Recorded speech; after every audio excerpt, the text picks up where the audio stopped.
Halo guys, bertemu lagi di channel Jam Makan Siang. Di video kali ini, Mimin JMS akan merangkum sebuah film dengan genre horror misteri berjudul Awas Les. Bagi kalian yang senang mengadu adrenalin, Mimin JMS sarankan untuk menonton film lengkapnya. Namun, jika kalian tidak mau merasa mual, silakan menonton video ini dan mendengarkan rangkuman film yang sudah Mimin JMS buat. Tanpa basa-basi lagi, cekidot! This is Sparta! Would you get in? Deliver. You have no idea what you're dealing with. We'll hold this card for a... What are you doing? Assalamualaikum.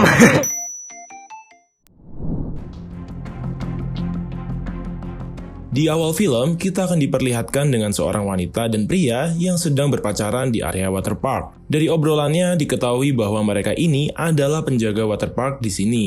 Wanita ini bernama Cindy dan si pria bernama Brad. Celakanya, semakin malam bukannya mereka segera pulang ke rumah. Namun, mereka malah berduaan dan nempel-nempel di atas perosotan. Tidak lama dari itu, mereka dihampiri oleh seseorang misterius yang membawa golok lalu membunuh mereka secara sadis. Alhasil, sepasang kekasih itu pun harus meregang nyawa secara naas. Beberapa waktu kemudian, sekolah SMA yang bernama Valley Hills High School akan mengadakan acara kelulusan di suatu tempat. Acara ini akan diikuti oleh para murid senior angkatan 2018 yang akan segera lulus dari sekolah itu. Rencananya, acara kelulusan untuk tahun ini akan diadakan di sebuah waterpark yang bernama Wet Valley. Ide tersebut dilontarkan oleh Alice, yaitu alumni yang menjadi pelopor dari acara ini. Seperti acara kelulusan pada umumnya, setiap murid sangatlah bersemangat untuk menghabiskan waktu bersama dengan teman mereka. Karena selain berenang dan bermain air, para murid senior ini juga akan menginap selama 3 hari. Dalam film ini kita akan difokuskan kepada seorang murid yang bernama Josh. Ia bersama 2 temannya yaitu Chad dan Slim mempunyai sebuah grup band bernama The Bloods yang akan menghibur teman-temannya di acara kelulusan. Saat sedang mempersiapkan alat band, mereka bertiga dihampiri oleh seorang kakek yang bernama Carter. Kakek ini menjelaskan bahwa ia adalah penjaga dan perawat dari waterpark yang sedang mereka datangi. Kakek Carter sendiri telah bekerja di waterpark ini selama 35 tahun. Beberapa jam kemudian, Josh yang sedang latihan bersama teman-temannya didatangi oleh gadis cantik yang bernama Kimberly. Yang mana, Kim ternyata adalah mantan pacar dari Josh yang kini bekerja sebagai pengawas dari waterpark. Namun, obrolan singkat mereka berdua membuat pacar Kim yang bernama Tommy menjadi cemburu. Setelah itu, Tom pun mengajak Kim untuk pergi. Selanjutnya, scenes memperlihatkan ayah dari Josh yang sedang berbicara dengan Josh di telepon. Dalam percakapan ini, Josh meminta ayahnya untuk datang ke waterpark dan menonton grup band milik Josh yang akan tampil sebagai pengisi acara. Di saat yang bersamaan, murid-murid lain sedang asyik menikmati wahana di tempat ini yang terkenal dengan perosotan tinggi dan juga panjang. Sejauh ini, semuanya berjalan dengan baik dan tidak ada yang mencurigakan sama sekali. Tetapi belum sampai setengah hari berada di waterpark ini, beberapa murid nakal malah bermain perosotan sambil membawa minuman keras sehingga menyebabkan terjadinya kecelakaan kecil. Kejadian tersebut membuat pemilik waterpark Wet Valley yang bernama Paul menjadi turun tangan. Hal ini juga menyebabkan kolam renang menjadi kotor sehingga kakek Carter harus membersihkannya dari pecahan-pecahan kaca. Di sore hari, Kim bersama Tommy tidak sengaja melewati Josh yang sedang menongkrong bersama Chad dan juga Slim. Kedua teman Josh itu pun langsung memanggil Tom serta meminta tolong untuk dicarikan gulungan kabel sehingga mereka bertiga pun pergi. Akan tetapi, hal tersebut ternyata hanyalah basa-basi semata yang bertujuan agar Josh dapat berduaan dengan Kim pada saat itu. Parahnya, mereka berdua tidak tahu waktu sehingga membuat Tommy bertanya-tanya mengenai keberadaan Kim. Semakin malam, mereka berdua malah semakin lupa waktu. Tanpa sepengetahuan Tom, Kim bersama dengan Josh malah mencari tempat gelap untuk bisa berduaan secara diam-diam. Di sisi lain, ayahnya Josh sedang mengadakan makan malam bersama dengan wanita yang bernama Priscilla. Dari percakapan mereka berdua diketahui bahwa Priscilla ini adalah istri dari Paul yang merupakan pemilik Wet Valley. Sedangkan Michael adalah ayah dari Josh yang merupakan orang kaya raya dan juga banyak uang. Singkat cerita, Josh yang sudah selesai menghabiskan waktu bersama Kim langsung menghampiri teman-temannya untuk bersiap tampil. Seperti orang yang tidak peduli, Kim dengan santainya menikmati penampilan Josh dan malah cuek kepada Tommy. Pada malam itu, terlihat juga ada ayahnya Josh yang datang bersama Priscilla. Sejauh ini Tommy masih belum tahu bahwa pacarnya sudah nempel-nempel bersama cowok lain. Sampai suatu ketika ada salah satu murid yang membagikan video mesra antara Kim dan Josh di grup obrolan. Ternyata, murid ini merekam secara diam-diam saat Josh dan Kim sedang berduaan. Alhasil, Tommy yang melihat video itu pun langsung berlari ke atas panggung dan menghajar Josh di depan banyak orang. Keadaan juga semakin memburuk ketika Priscilla memergoki suaminya yang sedang selingkuh dengan Alice. Selanjutnya, Josh yang sedang berjalan pincang dan dibantu oleh Chad, tiba-tiba dihampiri oleh ayahnya. Michael, ayah Josh malah bertanya bagaimana pendapat Josh apabila ia membeli tempat ini. Tapi, tanpa disadari di situ ada Alice yang menguping obrolan mereka. Seketika itu pun, Alice langsung datang ke kantor Paul dan ia memarahi Paul karena telah bernegosiasi dengan Michael untuk menjual tempat ini.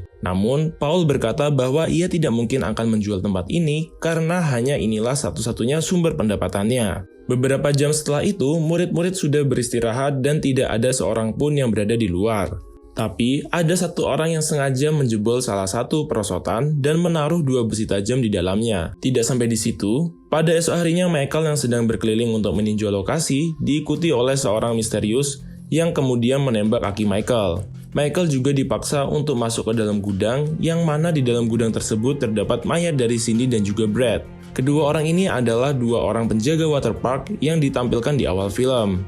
Lalu scene pun berganti kepada Tommy yang sudah dipecat dan juga sudah putus dengan Kim. Tidak lama dari itu, Tommy didatangi oleh kakek Carter yang berkata bahwa Kim tidak peduli lagi dengannya. Tapi Tommy yang masih mencintai Kim tidak menghiraukan apa yang dikatakan oleh kakek Carter dan ia masih berpikir positif tentang Kim. Selesai jam makan siang, kakek Carter kembali melakukan tugasnya untuk mengalirkan air di perosotan. Mengerikannya, tidak ada satupun orang yang sadar bahwa di dalam perosotan itu sudah terpasang 2 besi tajam menyilang. Priscilla selaku pengurus waterpark ini pun juga tidak melakukan pengawasan dengan baik dan ia malah menghabiskan waktu berduaan dengan Slim. Saat hari sudah menjelang sore, seluruh murid terlihat antusias untuk mengikuti perlombaan yang berhadiah $500. Di mana mereka semua akan membentuk sebuah tim dan saling beradu siapa yang paling cepat untuk merosot dari atas sampai ke bawah. Dalam pertandingan ini tentu saja Josh akan membuat tim dengan Chad dan juga Slim, namun Slim tidak kunjung muncul. Secara tiba-tiba datanglah Tommy yang walaupun ia sudah dipecat dari pekerjaannya, tetapi ia sengaja datang untuk menjadi peserta lomba. Namun, walaupun Tommy diizinkan untuk ikut perlombaan, kedatangannya tidak disambut dengan baik oleh seluruh murid. Sedangkan Josh dan Chad yang tidak kunjung melihat Slim pun langsung mengajak Kim untuk bergabung dengan tim mereka. Tidak lama dari itu, Tommy yang hanya bisa menunggu sendirian mulai menyadari ada sesuatu yang janggal, di mana ia melihat ada kebocoran dari salah satu perosotan yang disebabkan oleh lubang kecil di bawah perosotan tersebut. Ditambah lagi, ia juga menemukan serpian-serpian plastik dari perosotan yang sengaja dilubangi oleh seseorang. Selanjutnya, satu persatu murid mulai menaiki tangga perosotan. Kakek Carter juga sedang santai-santai saja sambil menunggu perlombaan dimulai. Namun Tommy tidak bisa tinggal diam. Ia pun mencoba memberitahu setiap orang bahwa perosotan tersebut tidaklah aman. Sialnya murid-murid itu sama sekali tidak peduli dengan Tommy yang telah merusak kegiatan mereka beberapa waktu lalu. Dalam hitungan beberapa menit, perlombaan akan segera dimulai oleh panitia serta pengurus waterpark. Untuk memastikan semuanya berjalan dengan baik, Priscilla juga sudah berkomunikasi dengan kakek Carter yang berada di bawah perosotan. Namun lagi-lagi Tommy masih berusaha untuk memberitahu Paul maupun Priscilla. Hanya saja tidak ada satupun orang yang percaya dengan perkataannya. Mereka semua pun langsung meluncur pada saat itu. Kasihannya lagi, Tommy yang sudah berusaha untuk memperingatkan mereka malah didorong oleh salah satu murid ke dalam perosotan. Dari sini kita bisa melihat ada 3 cewek yang harus menjadi korban untuk pertama kalinya. Betapa hapasnya ketiga cewek tersebut harus meluncur di perosotan yang salah dan membuat tubuh mereka langsung terpotong-potong. Dari sisi bawah perosotan nomor 3 itu, terlihat sudah mengalir air yang berwarna merah serta mengeluarkan potongan tubuh. Sudah jelas hal tersebut membuat seluruh pengunjung menjadi ketakutan. Begitu juga dengan kakek Carter yang terkejut hingga pingsan dan jatuh sampai-sampai membuat kakinya terkilir. Sialnya, Tommy yang didorong ke dalam perosotan ternyata berada di perosotan nomor 3 yang sudah terpasang besi. Tommy pun berusaha sekuat tenaga menahan dirinya dan hanya bisa berharap tidak ada lagi yang meluncur dari atas. Di sisi lain, kakek Carter yang sudah menyadari ada hal yang tidak beres langsung memberitahu Priscilla untuk menghentikan perlombaan. Namun anehnya, walkie-talkie itu sama sekali tidak berfungsi. Priscilla sama sekali tidak bisa mendengar kakek Carter dan ia malah menantang Paul untuk adu meluncur dengan syarat suaminya harus menang apabila ingin rumah tangganya kembali normal. Alhasil, 3 tim kembali meluncur lagi pada saat itu, dengan Paul yang berada di perosotan nomor 3. Di saat bersamaan, Josh sengaja menaiki perosotan nomor 3 dan langsung memanggil setiap orang untuk berhenti. Seketika itu pun Paul langsung sengaja melepaskan pegangannya secara mendadak dan menahan dirinya agar tidak meluncur. Sedangkan 2 wanita lainnya sudah dipastikan tidak bisa selamat lagi, termasuk Tommy yang harus terdorong secara kencang. Lalu, sebelum kondisi semakin parah, kakek Carter langsung menyuruh Chad dan juga Kim untuk mematikan pompa air di dalam gudang. Namun betapa terkejutnya Kim saat ia masuk ke dalam gudang dan menemukan jasad ayah Josh beserta jasad rekan kerjanya di saat yang bersamaan. Semakin lama aliran air di perosotan semakin deras. Hal ini membuat Paul tidak bisa menahan dirinya lagi, sehingga ia pun juga harus menjadi korban dalam tragedi paling mengerikan di waterpark ini. Beberapa bulan setelah tragedi tersebut, Josh diberitahukan bahwa ayahnya sudah meninggalkan beberapa warisan kepadanya. Tetapi ada satu hal yang masih belum diselesaikan oleh ayah Josh, yaitu surat transaksi dari pembelian kolam renang Wet Valley seharga $20 juta.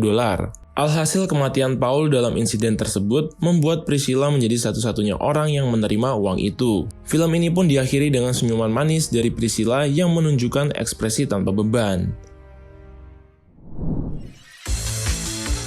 Jadi dari sini Mimin JMS bisa simpulkan bahwa pelaku dari kejadian waterpark berdarah ini adalah Priscilla. Priscilla sendiri sudah mempunyai rencana busuk dan terlihat dari beberapa hal. Yang pertama terlihat jelas dari pertemuannya bersama dengan Michael, yang mana dalam pertemuan itu Priscilla menawarkan waterpark tersebut untuk dibeli oleh Michael.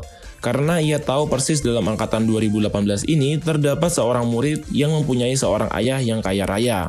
Pada awalnya Michael tidaklah tertarik dengan tawaran tersebut. Hingga pada akhirnya, ia bertanya kepada Josh. Dari sini Priscilla sadar bahwa keputusan Josh juga menjadi pertimbangan Michael. Itulah alasan mengapa Michael sengaja dibunuh oleh Priscilla agar seluruh keputusan jatuh ke tangan Josh. Yang kedua, Priscilla mengetahui sifat suaminya yang tidak akan mau menjual waterpark tersebut. Tentunya, hal ini menjadi hambatan bagi Priscilla untuk menjualnya secara langsung. Makanya, ia sengaja menantang Paul untuk berlomba dan Paul berada di perosotan nomor 3 dengan tujuan agar Paul mati dan hak milik waterpark ini berada di tangan Priscilla. Yang ketiga, di saat kakek Carter mencoba untuk memberitahu orang-orang di atas, Priscilla malah sengaja mematikan walkie-talkie tersebut. Tentu saja, suara kakek Carter yang tidak terdengar membuat perlombaan tetap berlanjut. Mengerikannya, akibat perbuatan Priscilla, orang-orang tidak bersalah pun harus menjadi korban. Oke guys, itulah pembahasan dari film Aqua Slash. Ya, Mimin JMS sendiri sedikit merasa mual saat menonton film dan membuat rangkumannya guys. Namun, apa sih yang nggak buat kalian? Jadi dukung terus channel ini dengan like, komen, dan subscribe, supaya Mimin JMS lebih semangat untuk merangkum film-film selanjutnya. Kalian juga bisa request film apa yang ingin Mimin JMS rangkumkan. See you in the next time, bye-bye.